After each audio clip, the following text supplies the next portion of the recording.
Okay, here's another question about points of intersection. Okay, that very phrase is in the question, so we know the method we've got to use is going to be simultaneous equations.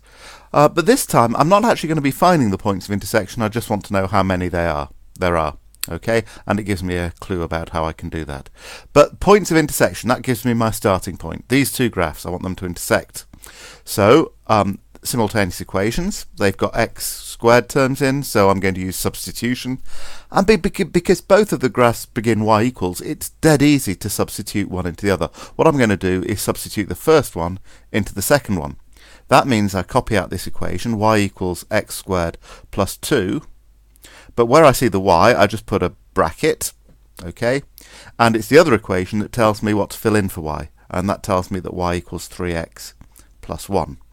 And of course, in this particular case, the brackets actually are not totally essential, but it's always a good idea to include them. And I've missed off my x squared there, so let's make that right. Okay.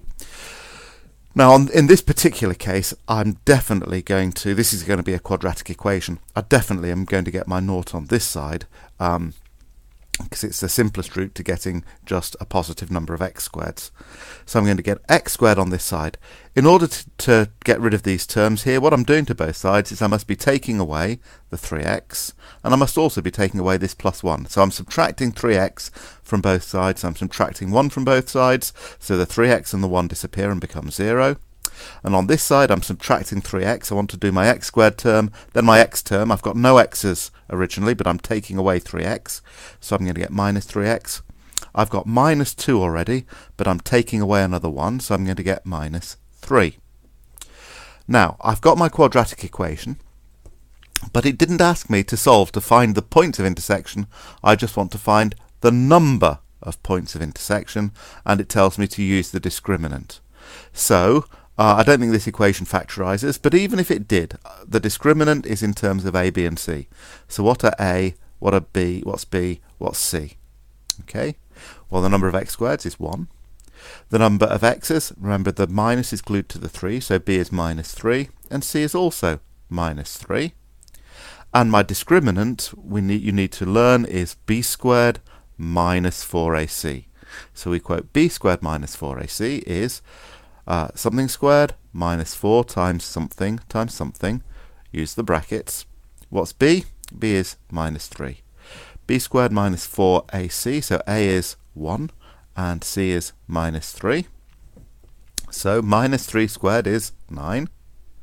And then I'm doing a minus times a 1 times a minus, so there are two minuses in there, so that simplifies to a plus, and 4 times 1 times 3 is 12, so the discriminant is 21. Now, although all I'm going to care about is the fact this is a positive number, in these calculations where you need to reason from a discriminant, we always need the value for what the discriminant is, so get all the way to the 21. This is positive, okay, so that means there are two roots of the equation, two distinct roots. Okay, and in this case, that means that there are, because we're talking about intersections of graph, 2 points of intersection. Okay, and if I check back to the question, I've done everything I was asked to do. I had to find the number of points of intersection, I had to use a discriminant, I've done all of that, so this is my final answer.